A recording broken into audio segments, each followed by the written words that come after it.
Welcome, everyone. This is a very special episode of Global Wellness Conversations because I get to speak, we all get to speak to the brains behind it all, Susie Ellis.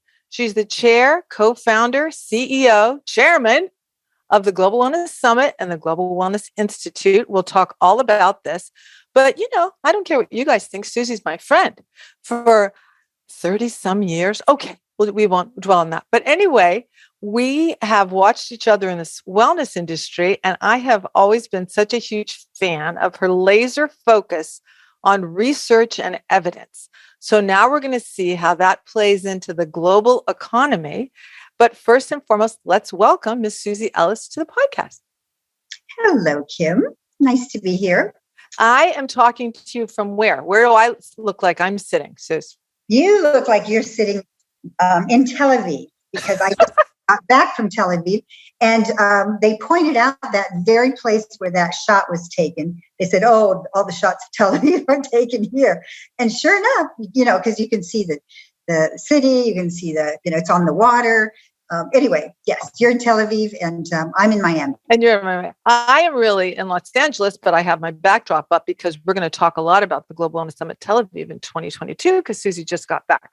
But before we get to that, do you realize, Susie, this is sort of momentous because you were my very first interview on what was then the Global Wellness Summit podcast. We were sitting the day before opening day of the Global Wellness Summit Singapore in 2019. And it's such a fun episode. I just invite everyone to jump in because we reminisced and we talked about every summit all through the years and what was special about each one. We also talked about what the Global Wellness Summit is. So for our dear listeners who might not know, Susie, what is it? And I remember that in Singapore. We had a lot of fun. We didn't really know what we were doing, but we were just having fun. And so it was great. And that was such a great summit. I just love that summit. And then after that, we had COVID, and now we're going to be in Tel Aviv. But anyway, the Global Wellness Summit started 16 years ago. This is our 16th summit. And, the way a lot of people have described it, and I have to say this, pretty descriptive, it's kind of the Davos of wellness. Mm-hmm. It is a global meeting of, people who own companies who are at the top of their game when it comes to wellness. And we had our first meeting at the Waldorf Astoria 16 years ago. And we invited people from all over the world. I think there were 180 people that year. And we really recognized that it was, a kindred spirits, a meeting of kindred spirits, but it was such a splintered, there wasn't an industry. In fact, at that time, it was called the Global Spa Summit. Right.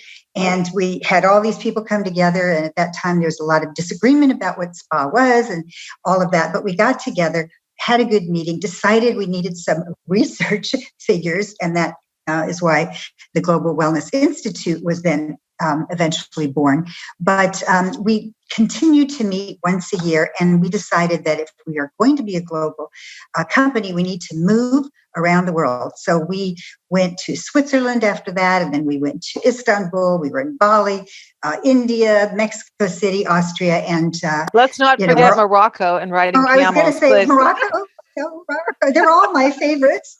And then this year, Israel. But our tagline is joining together, shaping the future. Mm-hmm. I think that's a good summary of what we do. Yeah, but I think really for our listeners, we have to talk a little bit about your origin story. I mean, you and I crossed paths back there at the Golden Door, and you were the famous twin fitness instructor that everyone knew. Now, why in the world would someone who wanted to work eventually in wellness start in fitness? We know, but why? The reason is because we did not even know that wellness existed back then. In fact, there was no discussion about wellness. There was only discussion about fitness, maybe nutrition, beauty, and so on. And I started working at the Golden Door back in the 70s, a long time ago. And but I loved the environment. And what I loved is that at that time, a group of people would come to the Golden Door. They would check in on a Sunday, and they would spend the whole week doing all these classes and eating this healthy food from gardens and, getting massages every day and so on and so on. And then they would leave the next week And they were like different people. I mean, Yep. It was a transformation.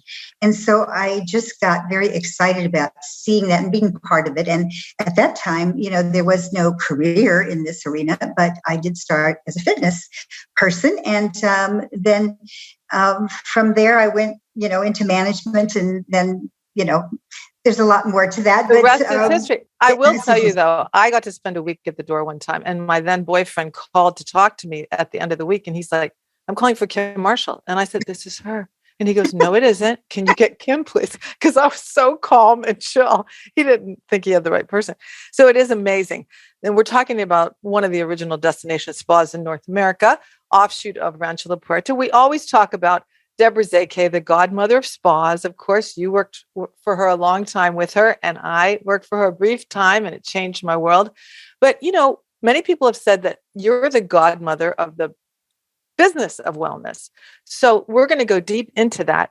You went on from there. We then crossed paths again on the iSpa board when you were kind of side by side with the late, great Alex Zake and the dreams we dreamed at that time, where wellness would be a verb and be used on Madison Avenue to describe things like a dog spa and spa-ing. And we were like, yeah, that, who knows? That Japanese painting with the bird on the branch. Remember, Alex said, and it was all big, vast expanse. He goes, that's the potential.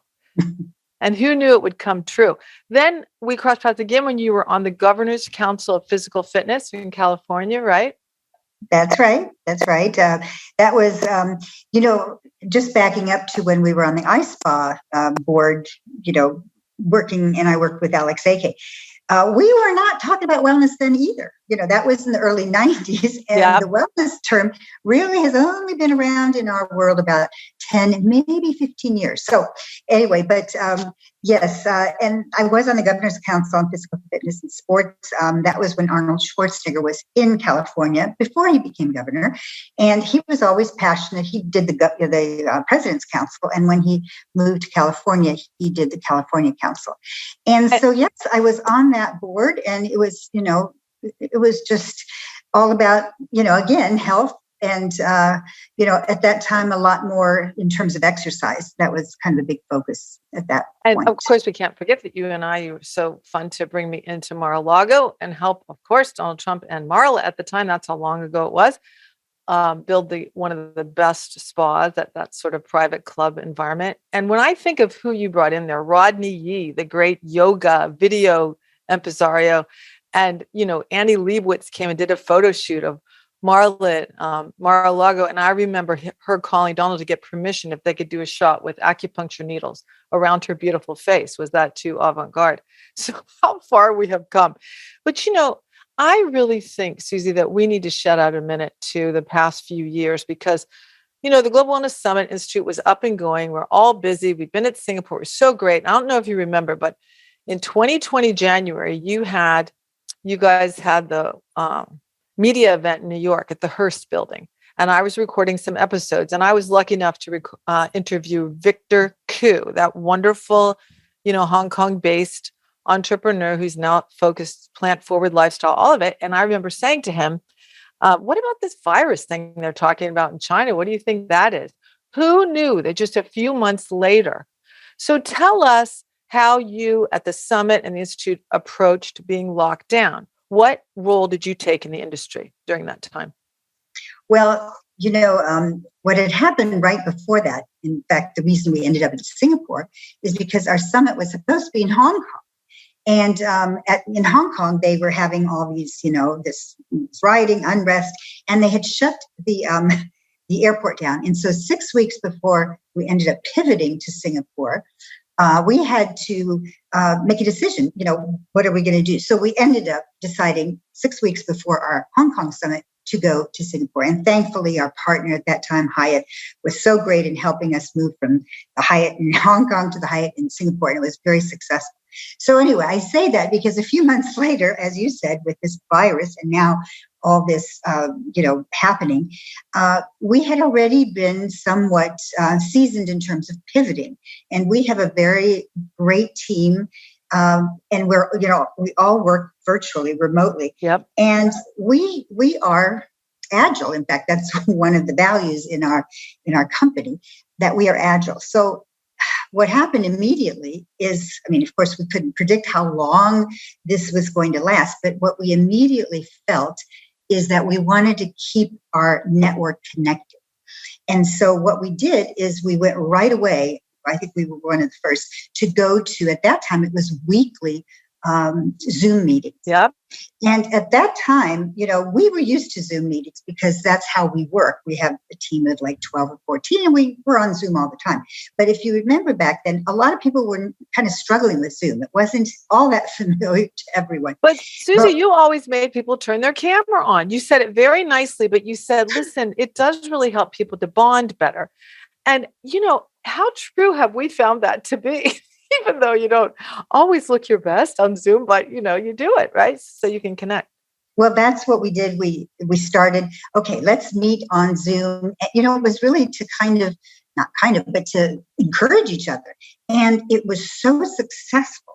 I mean, we started out, I think maybe our first Zoom call was 100 people and then 200. And it just kept getting bigger and bigger. And we thought, let's just have everybody, be on the calls. And then we would bring up different topics and we would hear from people.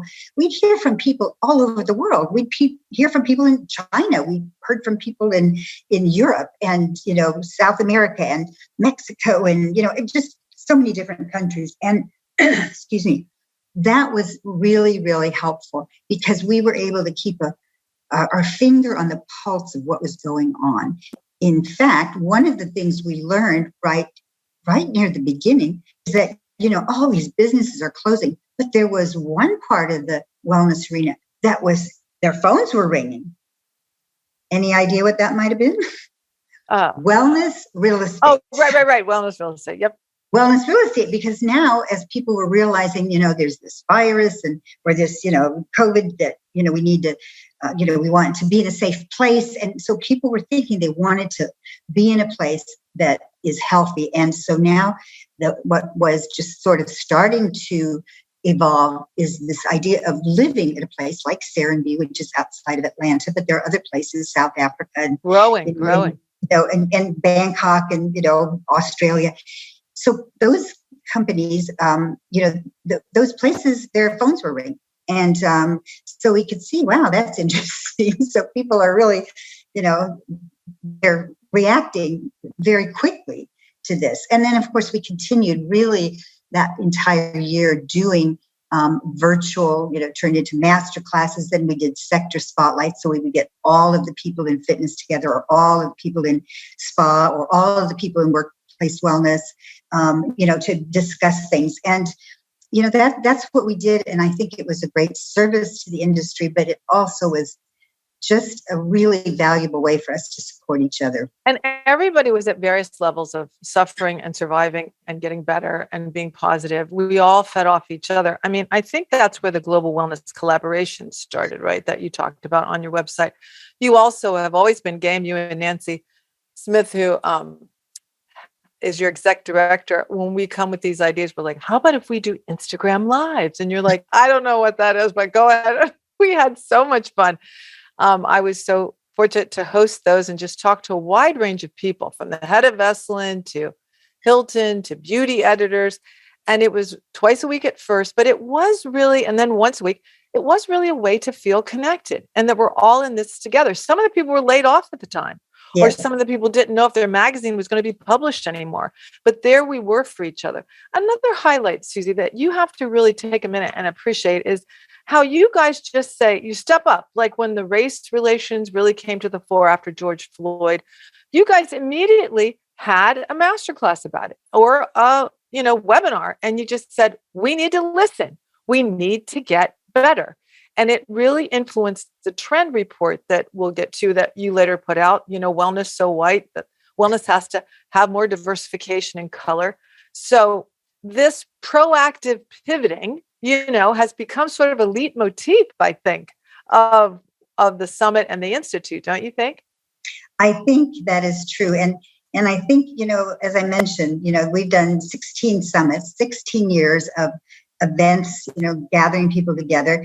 That many years of trend reports, and almost those many years of research reports. And so I have to say that what's happened is that I've learned along the way the value of collaboration. We also have a board, an advisory board for the Global Wellness Summit and for the nonprofit Global Wellness Institute.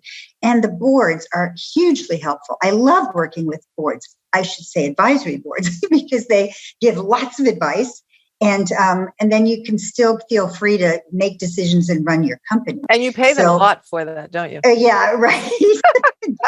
If they're listening now, they know that that's not the case. But in a way, I think the reason everyone loves to be on the board is because, it's very simple. We meet once a month for an hour. You're kidding. That's not bad. Once a month. It's the first Thursday of every month. We have a call for an hour. And the way we started off is that we get an update on what's happening in their area.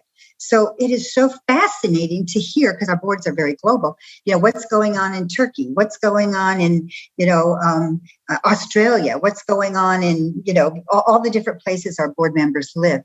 And we have learned and trusted each other. We can be very honest. We can be very transparent with numbers and so on. And so what I learned through that, but also in general with our network, is that we can get a lot more done collaborating than competing. So both the summit and the institute are very agnostic. We don't endorse one company over another company. Yep. We just want people to come and interact with each other, and then a lot of business gets done, and a lot of things are learned. And later, if you want to talk about the perfect example of collaboration, is what happened with the hydrothermal folks when we had our summit in Switzerland, and they all didn't like each other. And, we decided, naively, because I hadn't done this before, to have, to ask everybody, every company, and there's a lot of them in Europe that do hydrothermal, saunas and steams and, my all favorite thing. Yeah. Yes, all those fabulous things that are in spas. We thought, well, let's bring them all together, and we will ask the question, what can we accomplish together that we can't accomplish on our own? So we had a meeting, and I think there were maybe 20 people. Well, I didn't know they all really didn't like each other because they were all competitors, very fierce competitors. And they had, been poaching each other's staff, and my goodness, they were all sitting there with their arms crossed, and they were not happy to be in the same room. But we didn't know, and so we just thought, well, let's open up the discussion. What can we do together that we better than what we can do on our own? Well, over time, they sort of started thinking, well, what about this? What about that? At the end of that, I think it was like a 75-minute session, they came up with a really good idea. They thought, our problem is there's a lot of other people out there doing these, these facilities, and they're not very quality. And so they break down, and that, affects all of us. Everybody is being criticized because somebody's sauna is not working. So they decided, well, what if we put together a manual that will, help people with standards so that we cannot have this happen. Anyway, make a long story short, that's what happened. They got together. They produced the first handbook on spa and wellness standards, and now it's in its fourth printing. Can you believe it? And now the industry is the better for it, right? The hydrothermal industry. Correct? Absolutely. And they've been policing themselves so that, they have higher standards, things are better, and it's been really good. And, and then, other summits after that, I saw them all going out and playing golf together. So I think that collaboration, it was really a benefit. So, but also, many times we've been in the industry, so there's all kinds of events. So I will go up to people and say, okay, of all the things you've been to, whatever, and we have clients and they want to know what to do, what's the most powerful? And I mean, to a person, the higher up the food chain you go, CEO, president, whatever, they'll go, the summit. Why? I said, there's no trade floor. We don't do that. I'm sorry. It's the connections you make. It's the people you meet. They're meaningful. They're getting right to the point. They're high level discussions that you don't forget. They're impactful. That's not just bragging. I've watched the people do it. But, back to COVID, because we have to really celebrate this. I will never forget people going, can you believe she's having a summit? No, they can't go. They can't do it. And we did it. I mean, you were supposed to be in Tel Aviv in 2020, right? So That's right. What happened instead? Well, I'm not one for, actually it goes back to, it was, I think, 2008, the recession time. And we were supposed to have a summit in Switzerland. And the people around us, board people were saying, we should cancel. And a lot of people were canceling their events. And I thought, I do not want to cancel. Yep. I mean, to me, I thought, if I go there and there's 10 people and we all sit around and have discussions, we can get a lot done. We can have good conversations. So I wasn't about to cancel. So we did the summit. It was a little bit lower in numbers, but, we had almost, I think, 200 people. And that was, by the way, the ones with all those hydrothermal people. So it's good that we did it. So we just, every year there was the issue with China. There was the issue, when we went to India, there were problems, and so we just, took the stance that we are not canceling. I mean, we are in the travel business, a lot of wellness tourism is happening. And so setting an example, we thought, we're not easily going to cancel because of COVID. Plus, I have to say, Dr. Richard Carmona, who is 17th Surgeon General of the U.S., is on our board. So we always, were, interacting with him about, we wanted to still do a summit. We couldn't go to Tel Aviv, of course, because nobody was traveling, but we thought, let's do a gathering somewhere where we can gather, even if it's a small group. And so we did. We decided on the Breakers in Palm Beach because they were very, very, COVID safe. COVID safe. Yeah, that's a good word. And they were, all the distancing, all the protocols. And, Dr. Carmona thought, yes, let's do it. We did testing. We had medical doctors there. We tested everyone. Everybody had to be testing negative. I got the test. Be able to come. So you remember, and, we did temperature checks every day. And then we did, thanks to Nancy Davis, who is our, a great creative genius and executive director.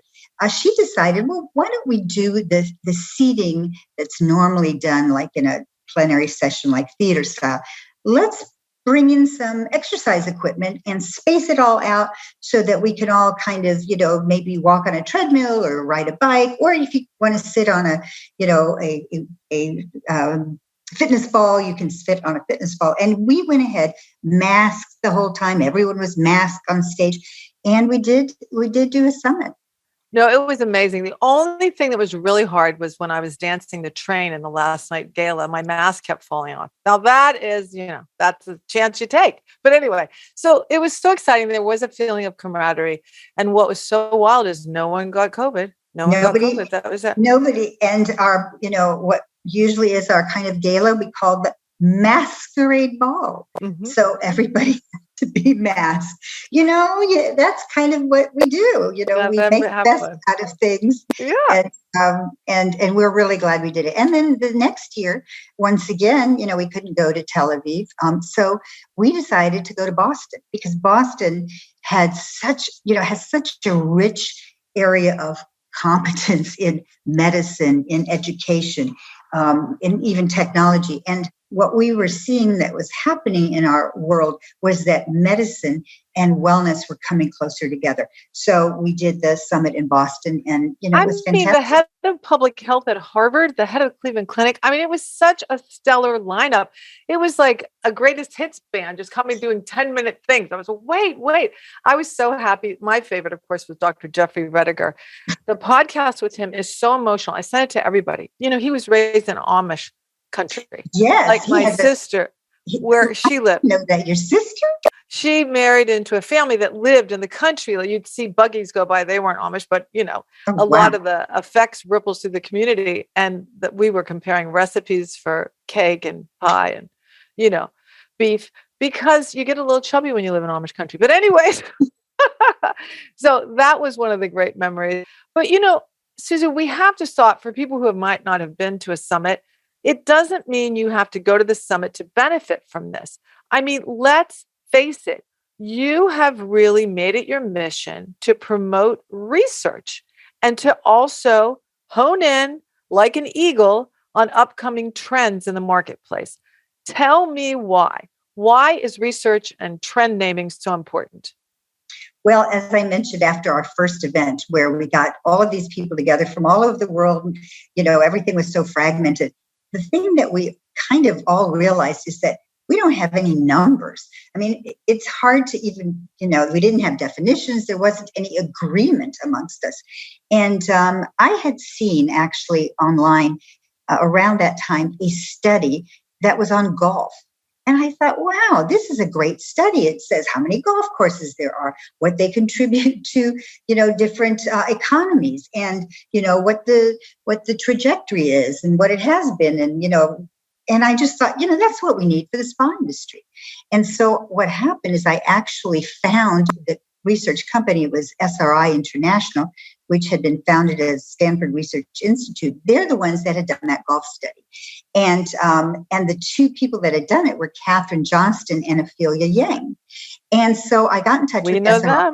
And I said, our spa industry, we need a study like this. Although what we needed, and it wasn't, the golf study was a US one or North America, I don't remember, but we needed a global study of the spa industry.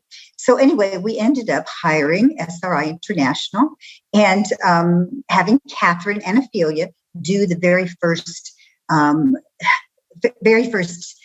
research study on the global spa industry. And it was absolutely, it was a game changer, because what they did is, first of all, they spent a year looking at what was going on. And, and they saw there was a lot of disagreement. The Europeans thought that spa had to have, water-based treatments, and the Americans were all about fitness in their spas. And then, Asia was doing their thing. And so there was lots of, disagreement and not very much, certainly no collaboration. Continuity, yeah.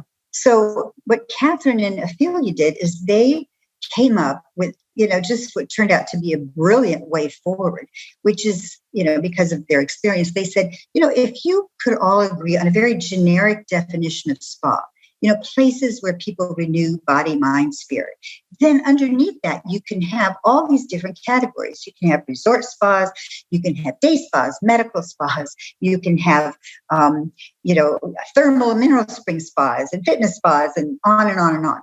And then what you can do is you can add the revenue from all of these places together, and then you're going to have a number that people will pay attention to. And that is what happened. And once, that research study was, published, we decided, and this was a critical thing that I'm glad we did, but it was unusual for the time, is we decided to give it away. We just thought, at that time, a lot of research, it's expensive to do research. And, a lot of people are selling it to the big companies that can afford it. But we thought, we want to give it away so that, a massage therapist in Bali could read it, and that we could all sort of, learn about, what this is about. So we gave it away, and, people were downloading it all over the internet, and the media was, really interested in it. And so that's what really happened, and then people got on board. They said, yeah, I can be, I'm a resort spa, or I'm a fitness spa, or they were fine being in a category under a larger umbrella. And they were okay with other people, having other definitions or other, labels. But Susie, lest our listeners think that we only study spas. I mean, you guys have expanded to study things like the effect of fitness on cultures. And then one of my very favorite, every topic, but one of my very favorite is mental wellness, yes. Right?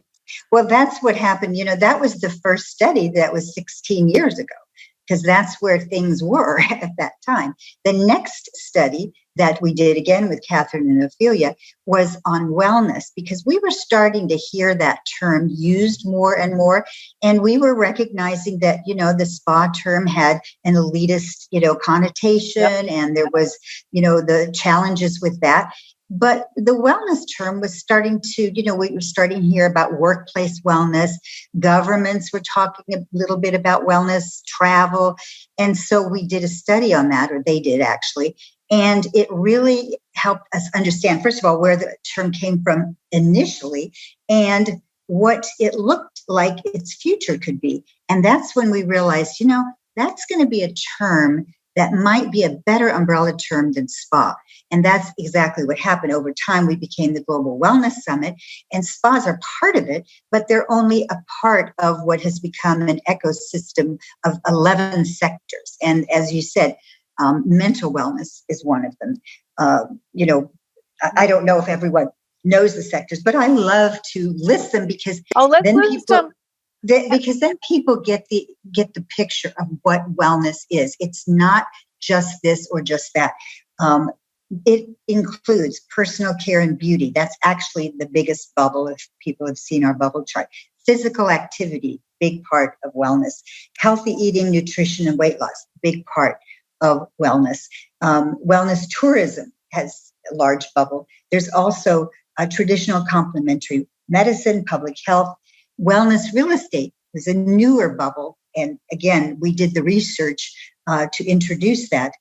Thermal and mineral springs, as I mentioned, mental wellness, workplace well-being is also a bubble. So there are 11, and all that together is now, because we do these figures every couple of years, it's now a $4.4 trillion economy. And, it's helped give shape to so many.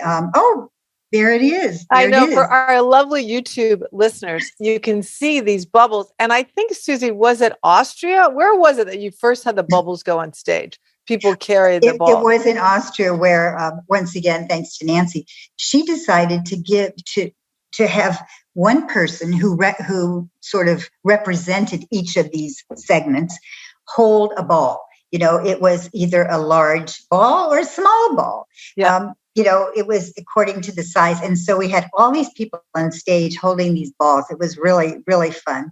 And, to kind of bring it alive. And that's now has become something that's downloaded by I'm telling you, I look sometime at who downloads. I mean, all the big companies around the world are downloading this. I see it in every presentation that has anything to do with wellness. Isn't it funny?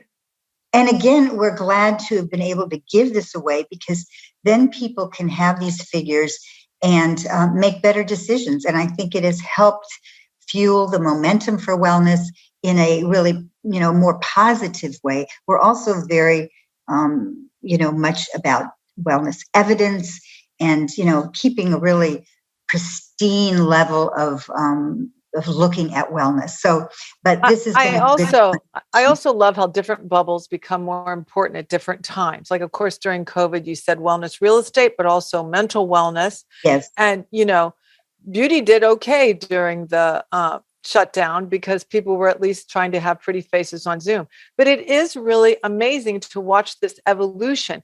But we can say that the Global Wellness Summit was the first and the Institute to identify this global wellness economy, right? Can't we say that, Susie?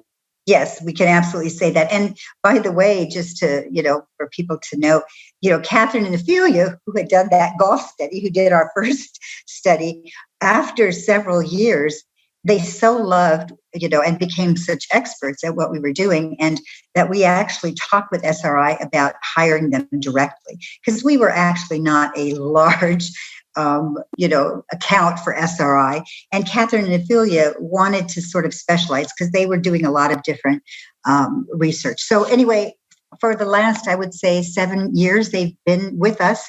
They are the Global Wellness Institute researchers, and we have a new one, Tonya, who's with us, who had worked with them at SRI also. So they have become really experts at this, and we just keep, they're smart about looking ahead. And I think, like you were talking about, the heartbeat we have for trends, we're always looking ahead, if at all possible, because that's how we can come up with information that is helpful for people. So sometimes the trends that we predicted, umpteen years ago, all of a sudden, forest bathing is being written about, even though we had, identified it as a trend, 5 years earlier. But it's also a lot of fun. And, we're so lucky that there's so much momentum in this space and has been since the beginning of my, time, with Deborah at the Golden Door. And, you've been in this for many decades as well. And we're very lucky that there's a lot of momentum. And I have to say, COVID has just energized the momentum even more. Yeah, I tell you, I think you mentioned that when you first released the wellness evidence reports, people cried, right? Because Yes. we remember the time when people would just say, "Oh, come on, it's okay. It's wellness, it's spas. Of course it makes you feel better." That was enough. It's like, duh, use your head. But no, in order to be taken seriously in a business setting, you have to have, as Carol Lee in last week's episode taught us, data. You need data. Now, here's something else you're doing, Susie. I'm telling you, I didn't even know it until I was doing this research. Look at this. Tell us about this. The geography of wellness. Oh, my goodness. Yes, that is one of our newest initiatives. And I'll tell you, we just launched this because what's happening now is that we have a lot of governments very interested in wellness. Wellness travel is part of it. Wellness tourism is part of it, but also wellness for their citizens and how they can appear on the world stage with their wellness assets. So what happened is we had gotten more and more governments asking us for some guidance in terms of wellness. So we decided to release the geography of wellness, and basically all the figures that we have globally about, these 11 sectors, we also have them for each country. And so what we've been doing, working again with our researchers, is this is something now that can, a person, a company, tourism board can step up and sponsor this. So, for example, our first sponsor was Singapore. The Tourism Association of Singapore. Right. And so we have all the numbers for Singapore. So every one of these sectors, the numbers for, I don't know if you can share anything more if you go down. I don't know if you can scroll down. I don't know if I can, but I will say that. There you go. Similar. Top 10. Is that what you want? A little higher up. There you go. So you see the Singapore Tourism Board, Explore Wellness in Singapore. So all the figures, these are top 10 wellness economy markets. But if you go down further, and I don't know if this is an older version or I think this might not be the full version, or you can click on, if you go up higher, if you're actually on our view data, if you go to view data, there you go, click. And our poor people who are listening to this, these numbers are so amazing. Yes. Okay. So so for example, we can see that Singapore has a $12 billion wellness economy. It ranks 44 out of 218 countries, and in their region, number 14. And then you can see there's a whole economy report just for Singapore. And all of this is available for free because of the sponsor who helps bring this to life. It is now visible to everyone, and then everyone can access the number. Brazil is the next country going up. You're kidding. And after that, I think we have Asia. I'm sorry, Thailand, and then we have Indonesia. And so, there'll be new countries probably every few weeks going up. Indonesia encompasses like Thailand. I mean, when we were at the Singapore summit afterwards, I did a post trip to Indonesia to a banyan tree. It was a 40-minute ferry ride. And there I was in Indonesia. But this is what happens when you go to the summit. All of a sudden, these worlds are open to you. I never will ever forget my trip in the African desert. I felt like Lawrence Arabia after Morocco, 3 days camping in the desert, sleeping in tents. I was like, what kind of animals fly in your tent at night? I don't know. I felt like Meryl Streep meets, I don't know, Lawrence of Arabia. It was pretty great. So, Susie, this is just one example of the kind of resources. I would like to just ask you, how do you decide? I mean, there's so much going on under your purvey. When you look at even just the emails that go out in a month, I'm just saying the vast content is so crazy. That's why we're happy to have the podcast to break it down. But I mean, you do a Trendium. You do a news brief. Then you do updates on the summit. How do you decide how to dispense this info and how to categorize it? Help me. What vitamins are you on? Well, I think, part of it is experience, over the years. I remember when we first introduced wellness tourism, this was back when we did the summit in India. We were in New Delhi and Dalai Lama came and, wellness tourism was the research that we introduced that year. And I remember most of our board was not supportive of, wellness tourism, thinking, well, I'm not so sure this is going to really, be a thing. But I just felt it in my bones. I think really, Kim, I feel called to do this. And I feel like having had so many decades of experience, you just have a feeling for things. So anyway, I was still a little nervous, but, we had Peter Greenberg and also Jean-Claude Baumgarten, who was the head of the WTTC, and Peter Greenberg, of course, is a report. Well, travel icon, yeah. Yes, travel icon is probably the right word. Yeah. We had them on the stage and we introduced the idea of wellness tourism. And, the question was something about, what do you think about, wellness tourism and, the evolution of that? And they sort of sat there and said, of course, it's happening. It's already happening. And they also saw it because they were, in the arena. So what I'm saying is that I think I got a little more confident over time. Yeah. So wellness tourism, became a huge, that's what, people are, now a lot of countries are banking on wellness tourism to help their economies come back, Thailand being one of them, which is where I was a few weeks ago. But so I got more confident over time. And then when I collaborate with our researchers, when we talked about mental wellness, we saw it, they saw it.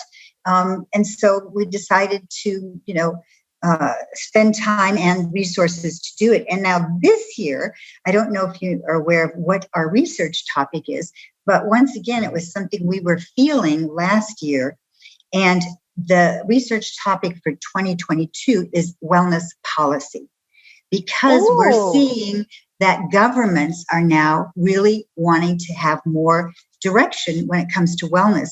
And so Catherine and Ophelia, that's what they're doing this year, so that at the summit in Tel Aviv, there will be a report on wellness policy. And I think that, governments all over the world will appreciate what we'll be able to share with them. Yeah. So that's what I mean. I have more confidence. So I don't know if it's going to be successful, but I have a feeling it will be. And so we just move ahead but certainly it helps, collaborating with our researchers and the rest of our team and our boards. Those are a lot of smart people, and you get together and then you have, you move forward in a pretty positive, successful way. And you get feedback, Susie. You listen to feedback from the field. Now, one thing that also is so exciting that you do, it's so hard to keep it all straight, but it's an annual event. Before COVID, it was every year live in New York, and you would announce the trends, the predictions for that year in wellness. And I'll never forget one of my first ones.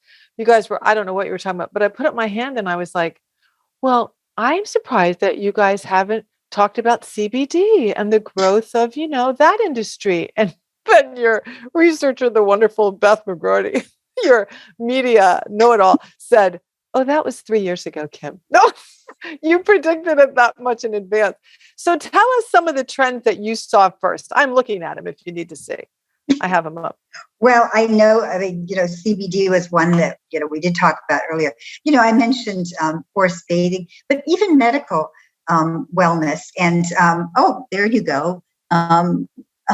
That's the one on silence. And, wellness real estate was certainly one. And, you have the boldness to do that every year. It is very exciting. Everybody wants to go prove it. But then the weird thing is, I know you talked about the Hollywoodization of wellness. And then, and I think it was a year ago, and then you talked about wellness music. And now we're working with a wellness music company that is the same company that does a soundtrack for Bridgerton, Severance, Stranger Things.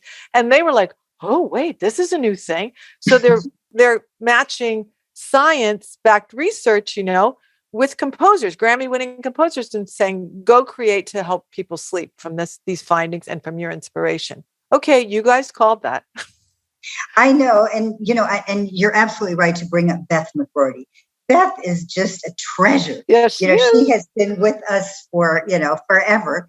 And she is one smart person. I mean, she, her background, she never talks about her background, but I think she, has a, I don't know, PhD or almost a PhD from Stanford. And, she is, she scours what's being written about and talked about, every morning. She spends hours.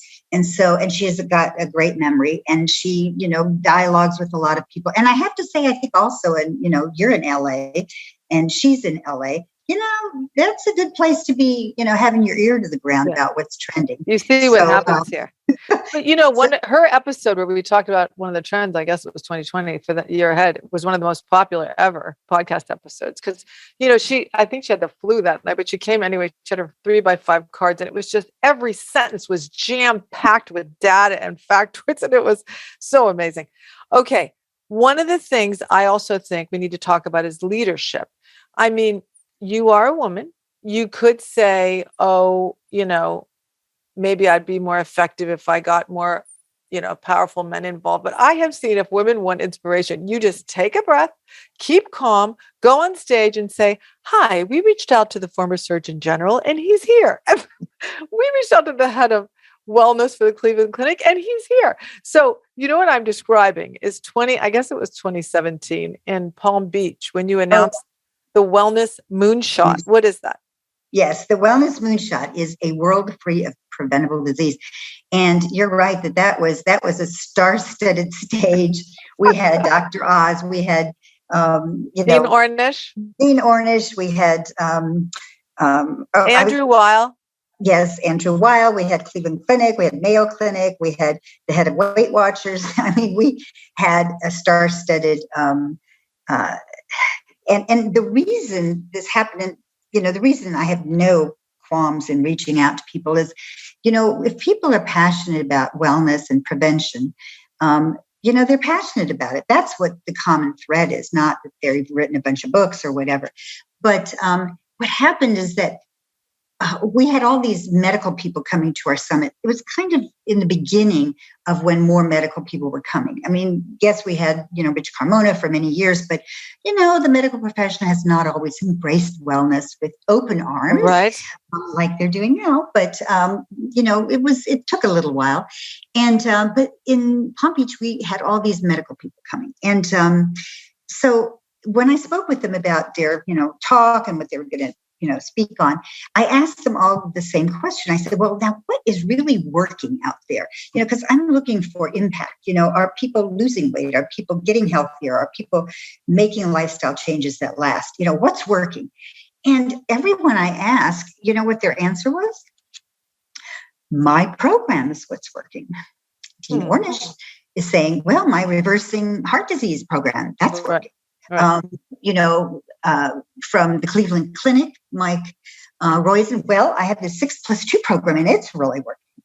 And, Andrew Weil, and I'm thinking, well, golly, I appreciate that they've developed things that are working, but how are we going to ever, help the world, because, all these, and who can even, keep all these programs straight.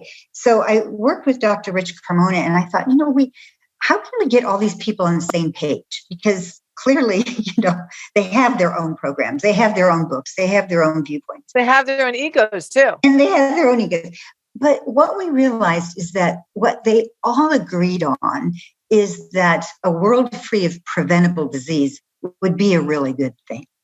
And that was the umbrella that we thought, that feels like, a wellness moonshot, the idea of, like Kennedy going to the moon before the end of the decade. Yep. It seems impossible, but, when you put it out there, at least you have a goal.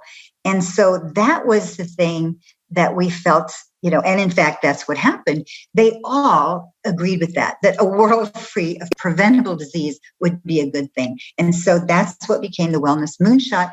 They all endorsed it. Everybody got on stage. And that's when the Moonshot was launched. And it still goes to this day. And we're kind of revamping it a little bit for next year to encourage more impact. But we have, over 100 million people who are connected to the Wellness Moonshot.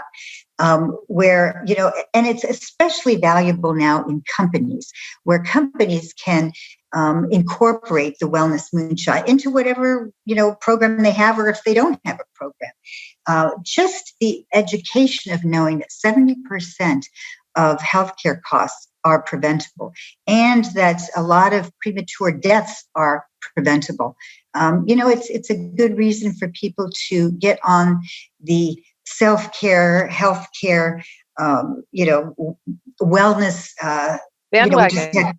Bandwagon. We just had Global Wellness Day, and that, has energized everybody on I guess it's the second Saturday of the month in June. Yeah. To do something for themselves and for others when it comes to wellness. And so that's the message. And, we keep it going with the Wellness Moonshot. Well, I want to thank you for giving me a problem. I tell everybody this podcast, I talk to all these dreamers like Mike Roizen, 90 is the new 40, and all these life hacks, David Stewart, everything. I said, now I have wellness Tourette's. If I meet someone with an issue, I'm like, hey, I've got a solution for that. And I warn them. I'm like, look, if you don't want to hear this, tell me ahead of time, but I can't help myself. And you know what, Susie, it does come back to our beginnings at the Golden Door in Rancho La Puerta, because Deborah, who we talk about almost every episode, taught us about joyful, proactive longevity, that you become the driver of your own destiny, because these are lifestyle choices. Many, many things are choices, and to empower each other to say, no, I can feel great. Don't you dare worry. It's very encouraging, isn't it? Now, speaking of wellness, we forgot to mention your findings, your focus on workplace wellness. What has that taught you? Well, that was one of our earlier research reports. And back then, when I think back, at that time, a lot of companies that were looking at workplace wellness were looking at it as a way to save money on healthcare costs. That was kind of the discussion. They wanted to say, well, let's face it, that's a hard measurement to make, because, first of all, people have to stay with you long enough.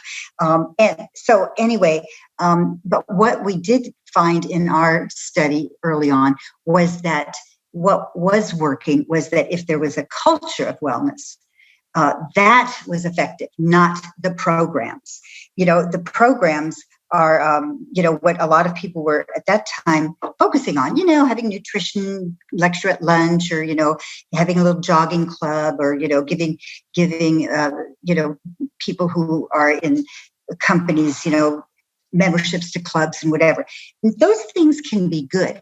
But if there's not a culture of wellness, then those are going to have limited results. And now, and again, thanks to COVID, there's a lot more talk about wellness in the workplace, the 4-day work week, making sure people are not overworking, getting their families involved, and, people at the top, Rancho La Puerta is a good example, and the Breakers is a good example, where the people at the top are so dedicated to wellness that it is all through.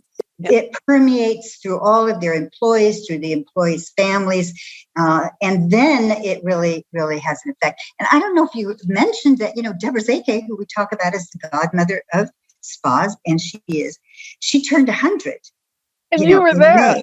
You were there for the birthday. I went to some of the festivities, and she is such a great example, because she lived that life. She ate healthy food that was grown in the gardens of organic, both Golden Door and Rancho La Puerta. And she was active, and she had sayings like, always have friends that are younger than you. Yep.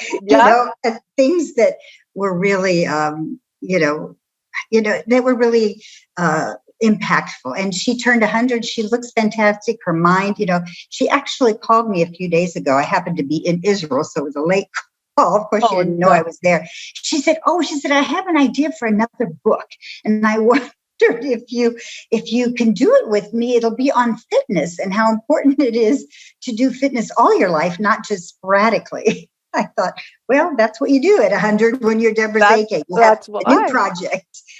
You have something to look forward to. I tell you, she taught me so much, but it's really such simple stuff like drink water and walk and move your chi and fix your posture and, spend at least as much time on your body as you do on your car maintenance. These are really practical things.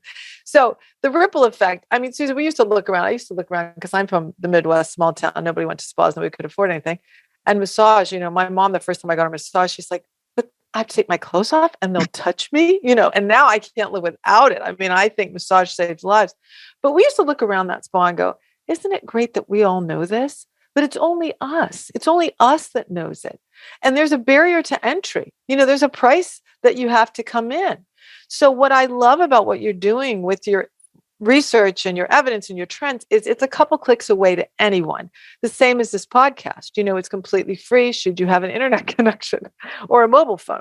So speaking of this, what do you think that intersection of wellness and medicine, what is our hope? How good is it going to get?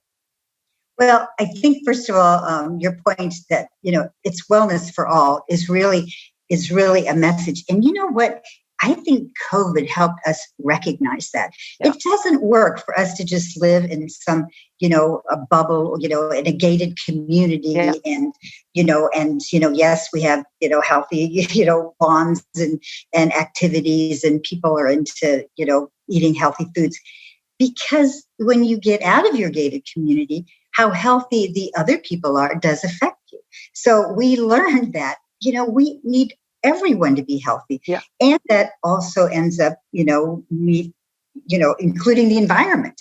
If the environment isn't healthy, if you're not breathing healthy air, right. That affects you. And if other people are not healthy and they have a virus, that's going to affect you. So we all have to be about wellness for all.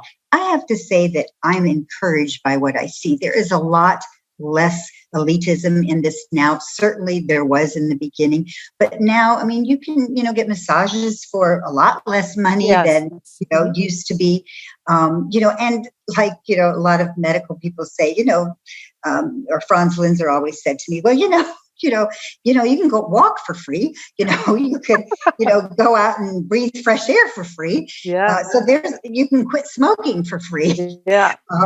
Everyone can do that. You can hug someone for free. Yeah. Exactly. So there is a lot more that people can do. But this, going back to this medical and wellness, coming together. I mean, I introduced, I think it was a couple years ago, this visual that was really the yin yang symbol that we kind of used. And it had in it self-care and healthcare. And I think that's kind of how the medical people really have reacted very positively to that image because they recognize healthcare. That's the medical arena. That's all the things that medical people have to do. But it is not enough.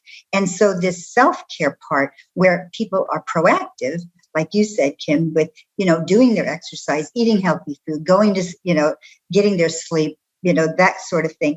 That's just as important as good healthcare. So healthcare and self-care really work well together. And the medical world, I think now, is much more open to having help from people, and all the businesses that are in the wellness arena. And then the other thing, and I just got back from Bangkok because we did a symposium there on functional medicine. And that's Can you tell us what functional medicine is? People would get confused, right? Well, I mean, that's one of the reasons I was interested in doing this because I couldn't define functional medicine. It's a term that people, batter around and it's like, well, what is it? But I've learned that I love functional medicine now that I know more about it because it's really what's happened is it came out of medical, recognizing the importance of getting to the root cause of disease, of implementing lifestyle changes versus going first to drugs or surgery, and spending a lot more time with people and getting to know their full body, not just, an aspect of their body. So to me, functional medicine is really about root cause, spending time and lifestyle changes. And it was put on by the Miss Go On group, which it was our sponsor a couple of seasons ago, and they are brilliant. The things they're doing with cancer care and hope, right? And IV therapies, amazing. Well, they're the ones that really have gotten it, that, there's this combination of, medicine and, wellness modalities that can come together and be a really great experience for people. And so the Miss Go On clinics were the ones that were the sponsors of this. And, they put the program together. We advised on it. There were, I think, 30 doctors on stage in one day, and they were all talking about aspects of functional medicine. And what I came to find that I liked is I like the term functional medicine approach, because that could be used by doctors or wellness professionals or coaches, or, using a functional medicine approach means that you're going for the root cause, that you are, engaging with people for, really getting to know them, and using lifestyle changes for preventative and, curative ways. So I kind of am excited. It's going to be on our agenda at the summit in Tel Aviv, functional medicine. Oh, fun. And right now, speaking of Tel Aviv, I've changed my background to Petra in Jordan, because I do plan on a post trip there. So that's a goal. That's an aspiration. Now, as we're winding down our interview, we could talk way too long, Susie, but we want to not forget you have been studying also recently changes in the cruise industry when it comes to wellness. What's your thoughts on that? Well, there was a cruise conference that I guess is every year here in Miami, understandably so. We're like the cruise capital. And, oh my gosh, cruise got hit so hard, obviously, with COVID. But I was asked to, be on a panel there.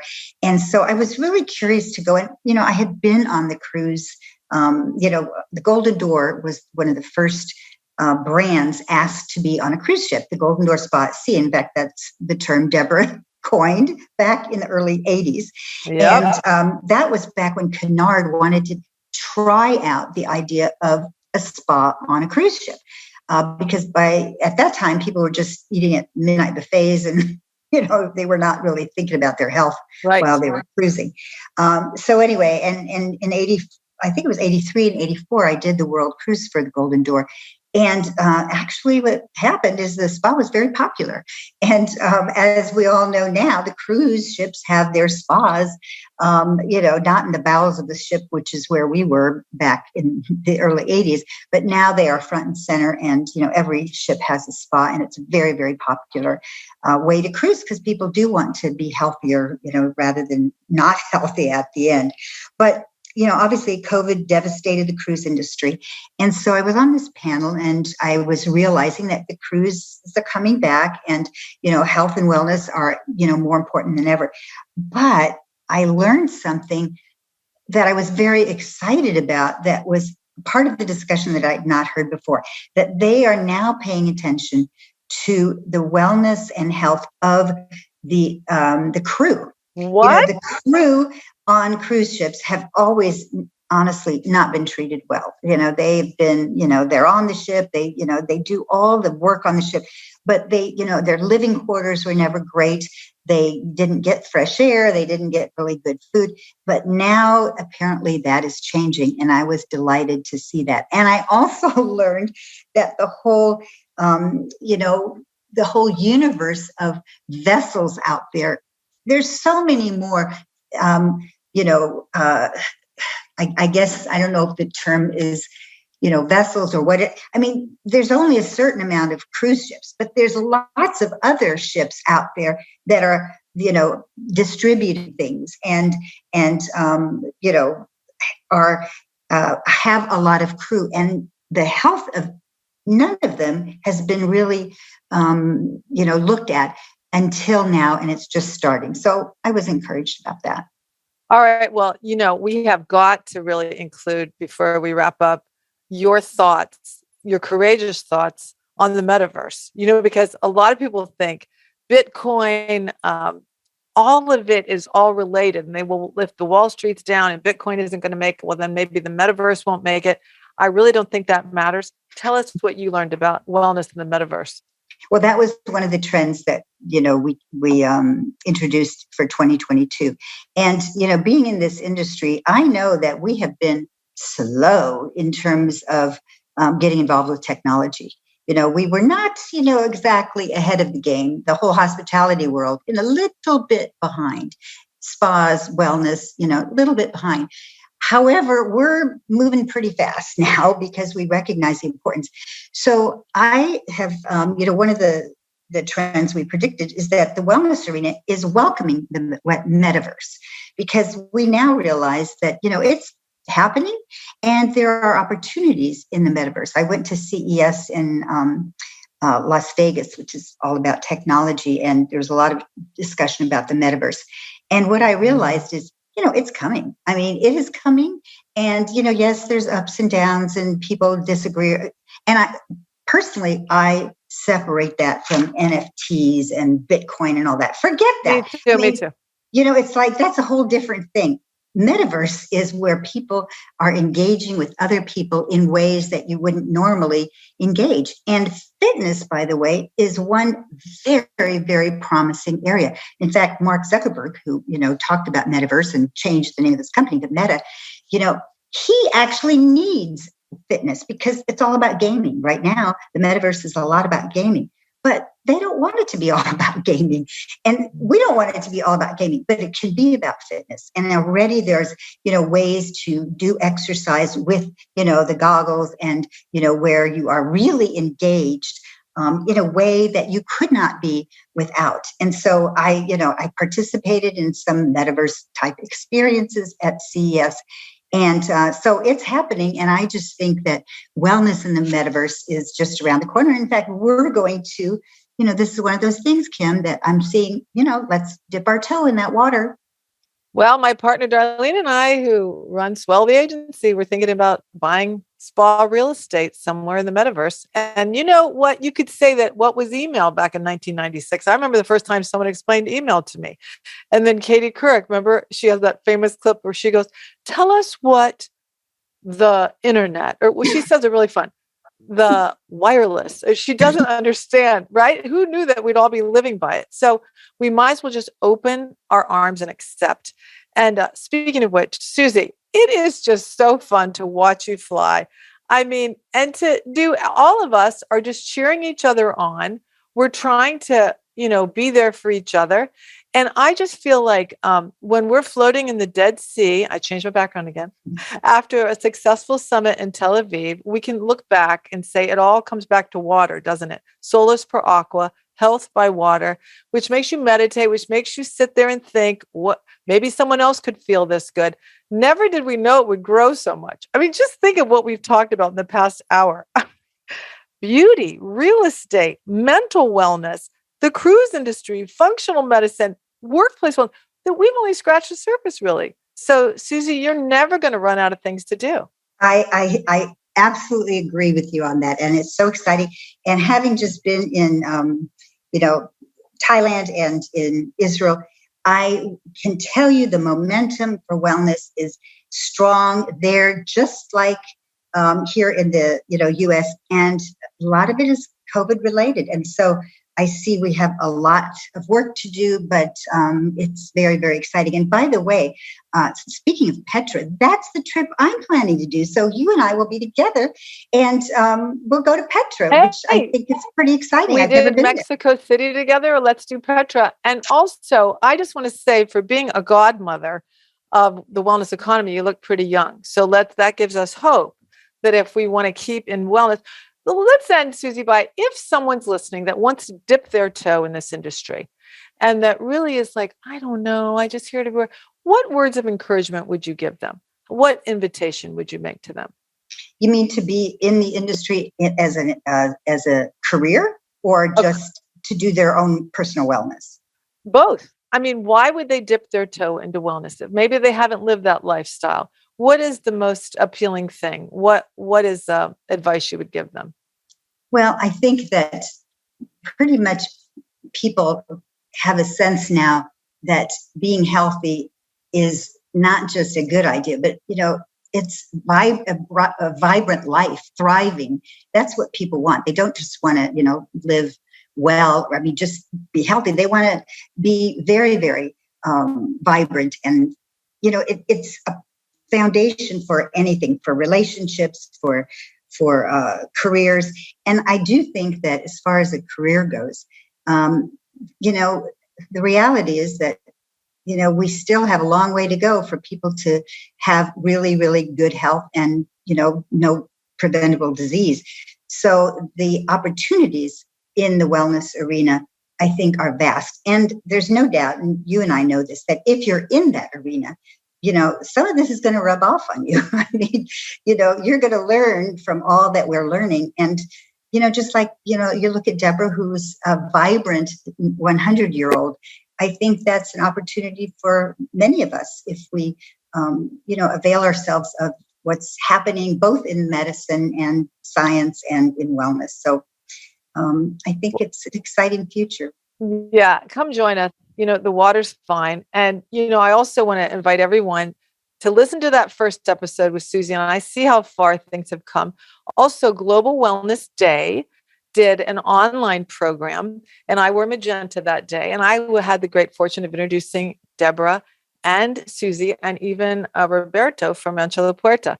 So if you are loving this wellness journey you're on, click over there to Global Wellness Day and take a look at those presentations.